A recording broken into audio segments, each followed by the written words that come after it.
I wasn't worried about that pitch pipe being all right, but I wondered if Piccarelli could blow it yet.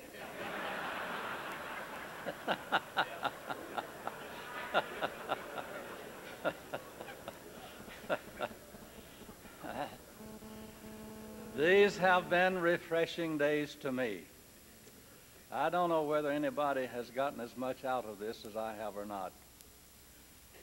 I don't think you have, because my memory goes back farther than, I suppose, anyone else's. I don't know. Anyway, anyone else who has appeared on the program. I have one regret, and I really do have one regret, and that is that I'm replacing Brother Bobby Jackson, for he was to preach at this hour, and I'm just to talk to you. And there, I guess, is a difference, but I want to say to him that I appreciate it. Now, you saw me bring quite a manuscript, and that's a little odd for me.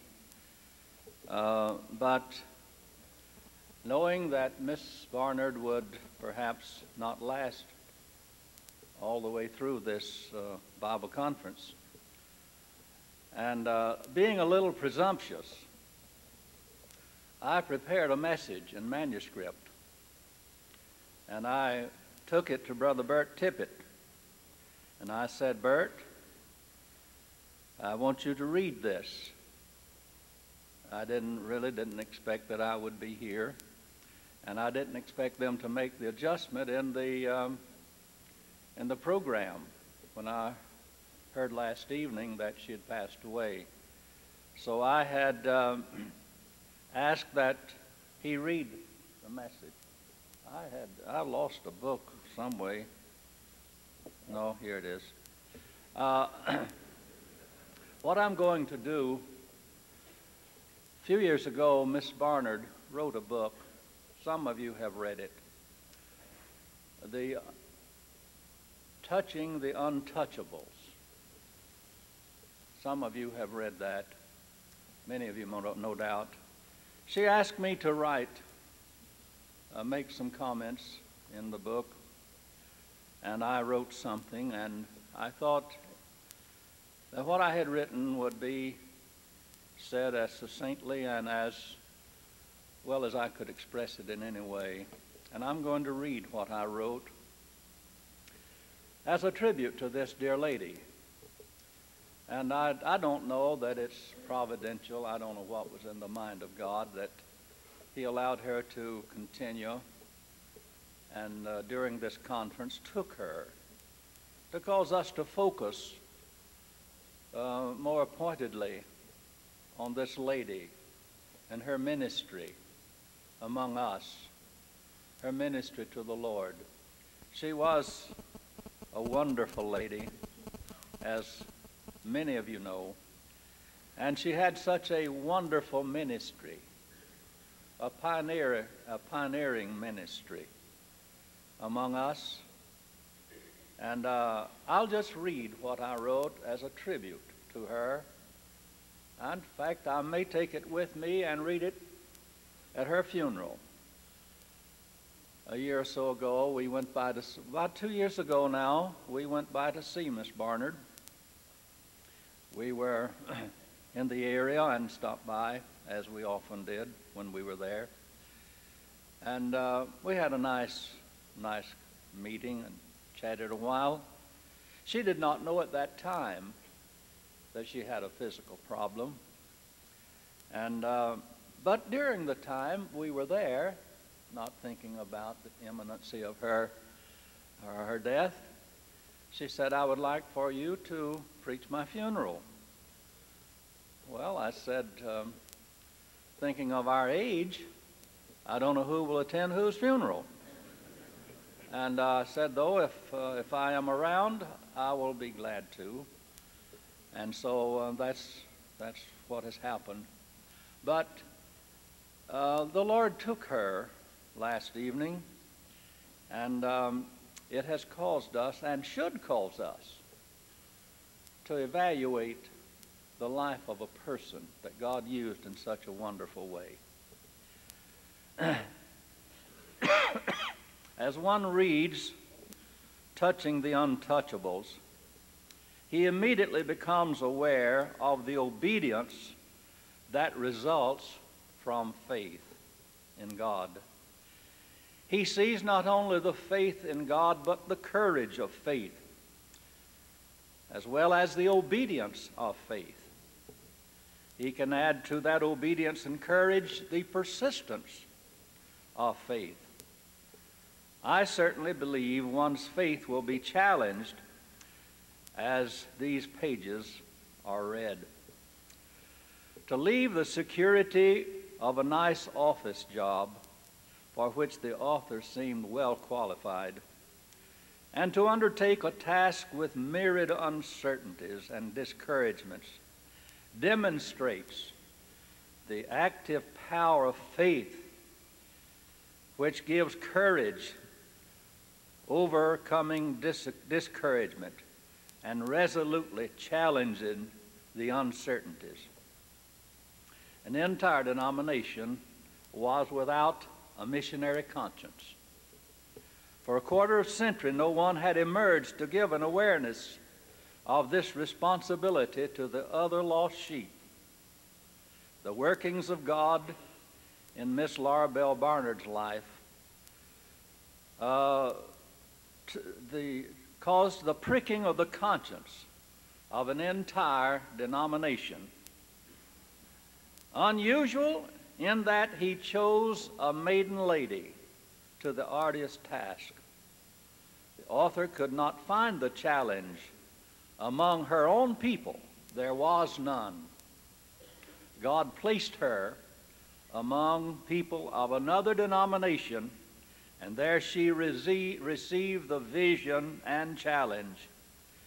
He chose well the one to impart this burden and vision to her denomination.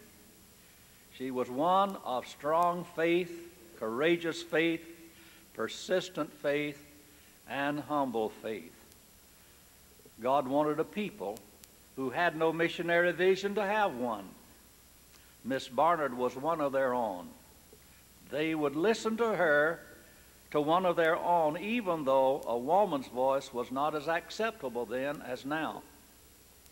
She was able to communicate her sincerity and burden because she was as persistent in that task as she was in going to India.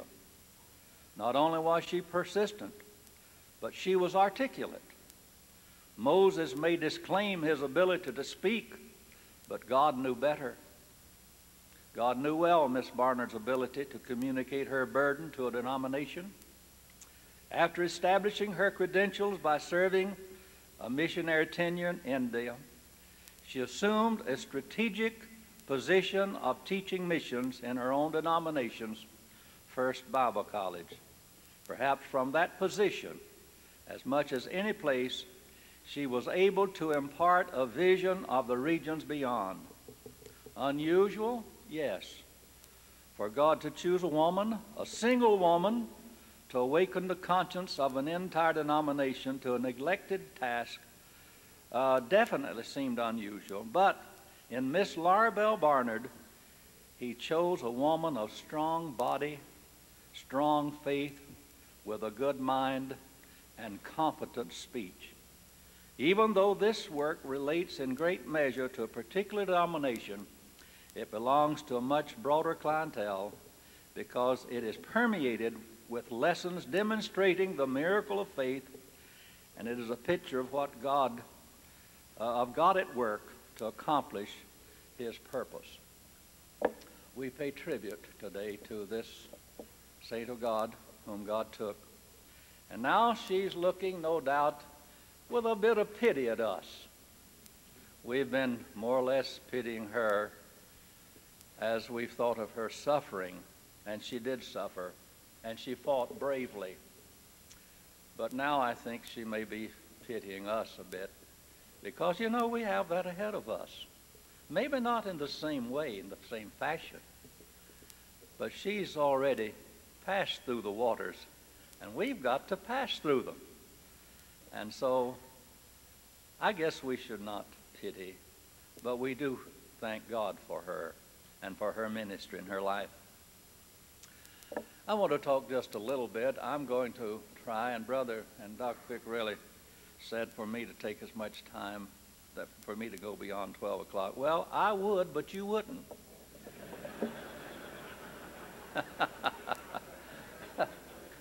You do learn something in 58 years in the ministry, or you should. So, Christian education. What is Christian education? What is education anyway, Christian or non-Christian? It is the catalyst that ignites and activates the potential resources of an individual. Now, we all have great potential within us. God made us that way because we're made in His image and likeness. And God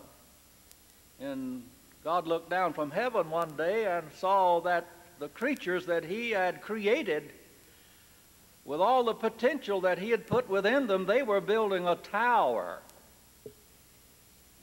And they were going to, I don't know what they were going to do. It was going to reach to heaven, they said. And God saw that they were misusing because depravity had happened.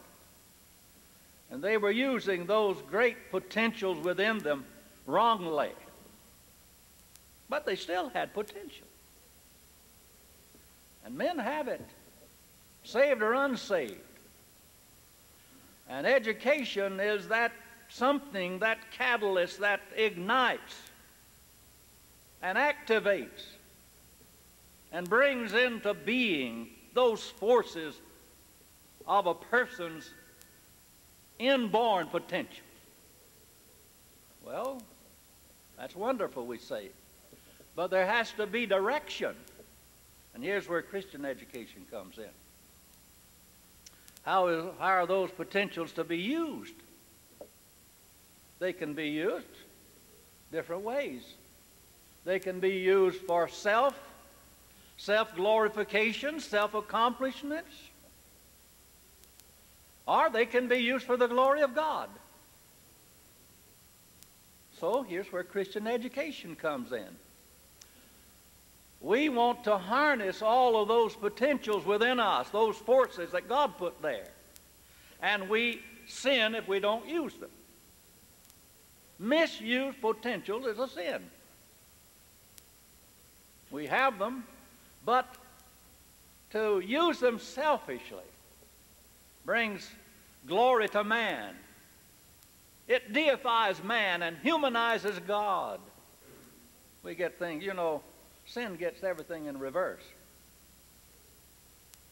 Man is deified. He gets a little knowledge and he thinks he's intellectual.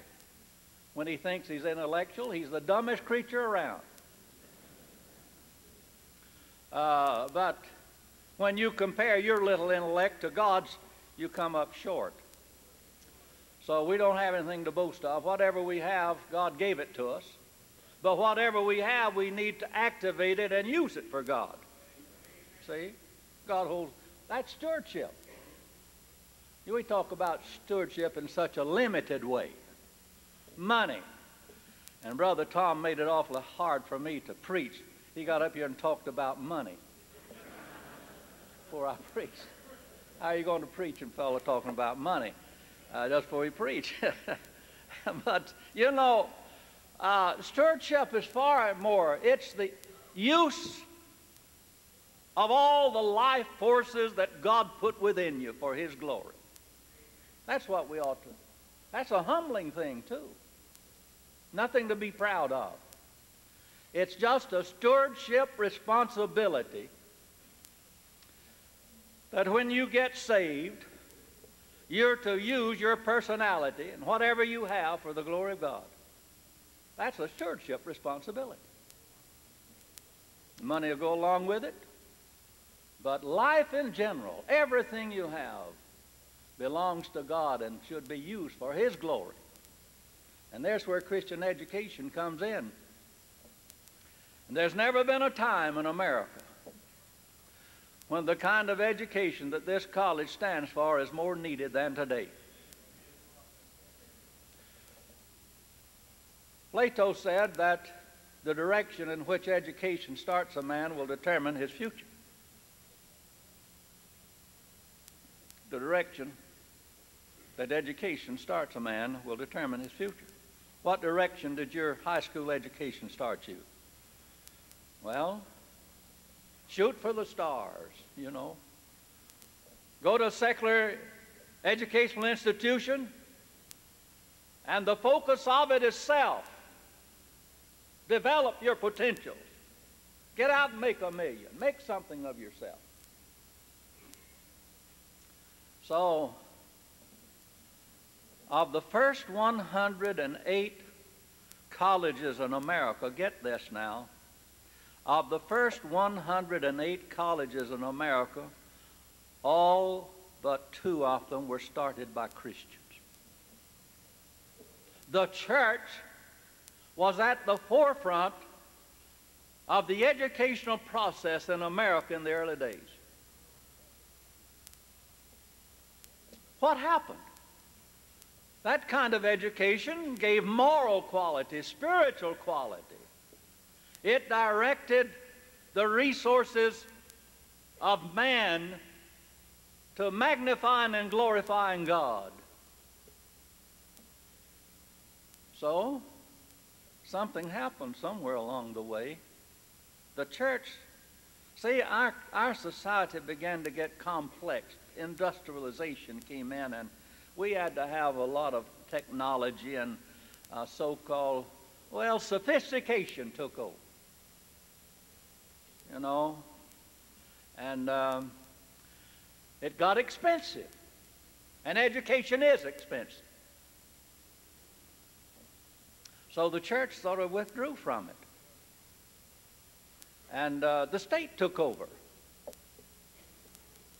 So the state not only took over financing it, but the state took over it controlling its philosophy, secularizing it, humanizing it. God gradually drifted out, or they pushed him out of education. Now, the moral and spiritual qualities that the church put into education in the early days lingered for a long while, but gradually faded out. And there isn't any to be found today in the secular, humanistic educational system of this country. It moved from being amoral to anti-moral. So we have a system of education to take hold of the minds of your sons and daughters and direct their minds into a humanistic, anti-God philosophy of life. No wonder we have such an abundance of moral problems in America. It's the product of a secularistic, humanistic system of education. And the church has sat by and just twiddle our thumbs, not willing to face up to the responsibility, and think that we can run our children, our sons and daughters, through that system and they'll come out all right. It's a little cheaper and a little more prestigious. We want prestige. We want a good name on our diploma, our degree when we get it. And we hang it up where it can be seen. So, we have fallen victim to this kind of philosophy. And we are reaping the harvest. So, this kind of education this institution stands for is a little odd compared to the system. But now let me tell you, the state took over. It took over the responsibility, and it took over the control of education. Don't forget it. It wants you under its umbrella because they can give you prestige, They can open doors for you. And you can go to Vanderbilt, or you can go to Duke, or you can go to Emory, and they'll open doors for you. Sure it will. What kind of door? You know, there's some things that they have that we'll never give. But I'll tell you what, you need to get the fundamentals settled in a Christian concept of living. And young people right out of high school is not ready for that. They can't withstand the suave, sophisticated, knowledgeable philosophies that they are subjected to in modern universities until they've reached a certain level of maturity.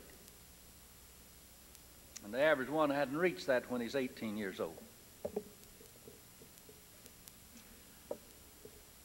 The greatest investment we say that we make, that was referred to this morning, investment. And I'll tell you what, you feel like you're going broke when you're making those investments. But you survive it, you'll thank God for it somewhere down the road in the lives of your children. But the educational system of this country, dominated by humanism, the New Age thinking, is the most dangerous thing that you can subject your children to. The greatest fortification that you can build around the lives of your sons and daughters is to see that they get an education in an environment where their faith will be strengthened instead of weakened. And when faith is weakened, morals are weakened. The church hasn't faced up to. I don't think we've realized what the battle is about or where the battle is. It's for the minds of young men and women of America. And when the mind's captured, the life is captured. So, education is costly. Reference was made to some high school counselors said, why don't you go and where you can develop your potential? What more can you ask for in an institution that is seeking to bring you into harmony with the God of the creation of man and the God of the world? What more potential is there? Yes, we can build towers, but God has a way of coming down and judging the towers that man builds. So we want to know what kind of tower we want to build. One of the greatest responsibilities resting with a pastor is to guide the young people of your church into the right kind of educational program. We forget that's a ministry of the pastor. You need not preach to them until they get 18 and then let them run off to a secular, godless, humanistic institution to have their faith destroyed that you've been building for 18 years. You need to try to preserve it and protect it. That's a ministry. A ministry. Because what they learn in their educational pursuit will determine the way they live, whom they marry, the jobs they get, what their whole outlook on life will be affected. So we're living in troublesome times in America. Now, one thing about it, we can't go out there and change the secular, humanistic educational system of this country. Forget it. It can't be salvaged. Can't be salvaged.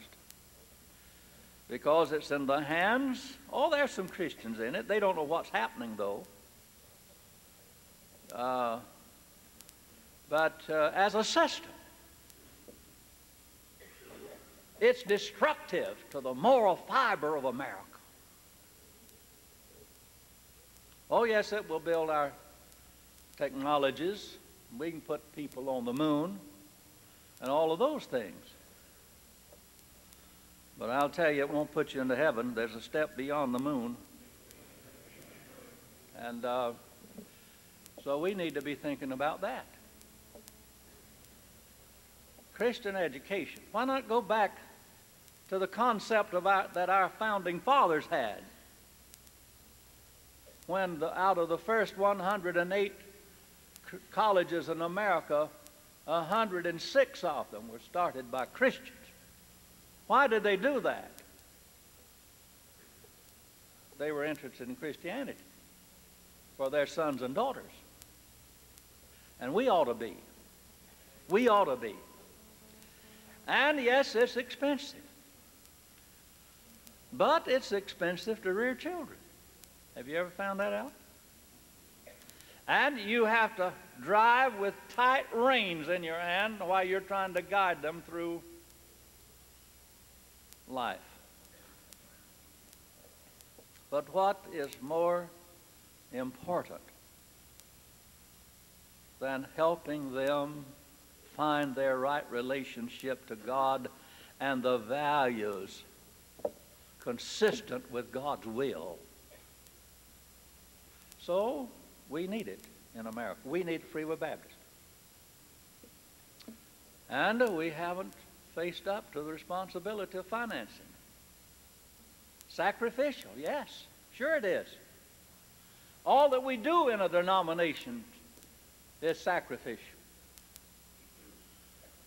This college here is an expression of miracles.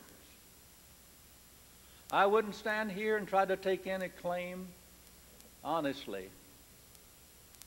As I've looked around over this campus over the years, and I've looked at the development of the program, coming from, we never have settled on just how many we had. We didn't know we were supposed to keep a lot of records.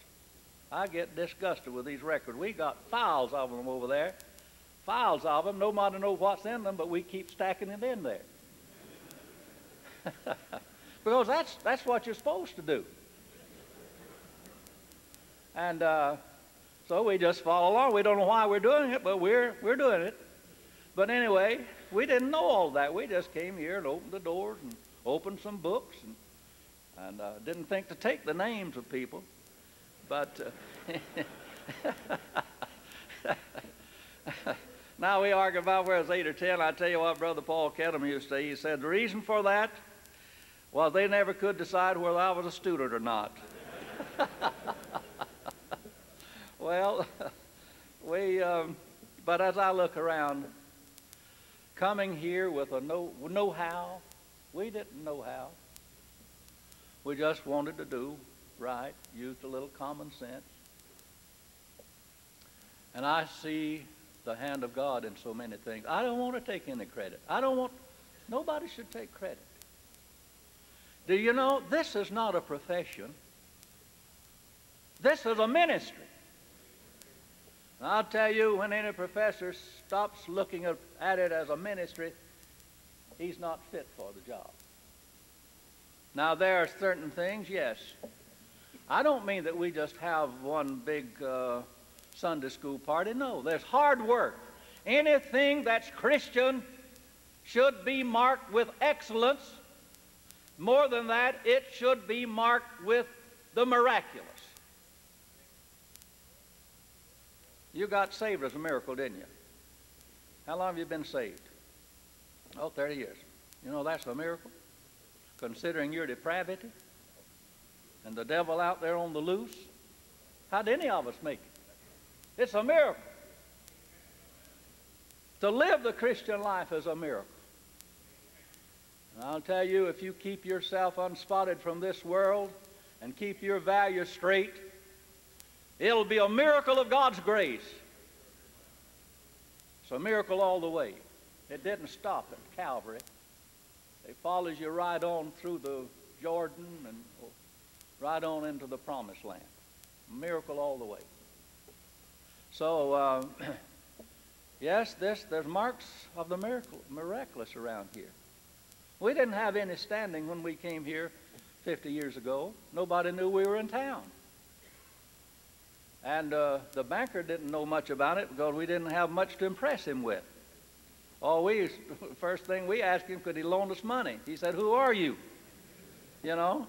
So we had to establish credit, respectability.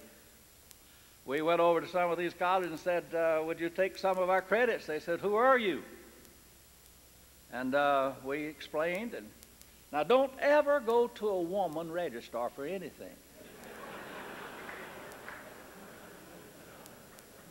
Find you an old gray-headed man.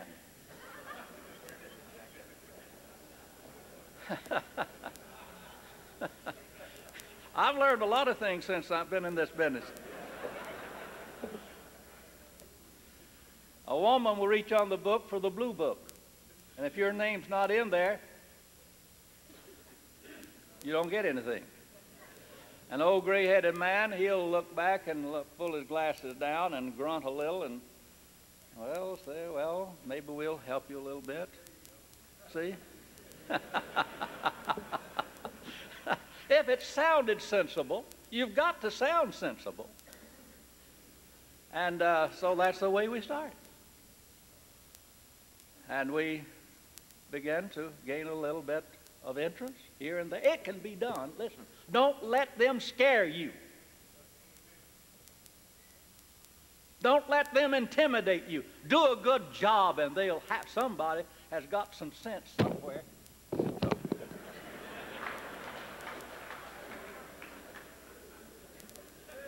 Keep on looking until you find somebody that's got some sense who will listen to you.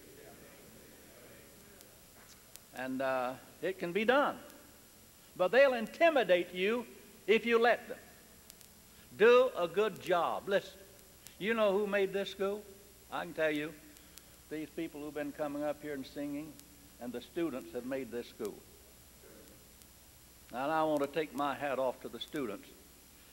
They made this school. They sold this school. Our denomination looks at this school through the eyes of its product. And they have liked what they saw.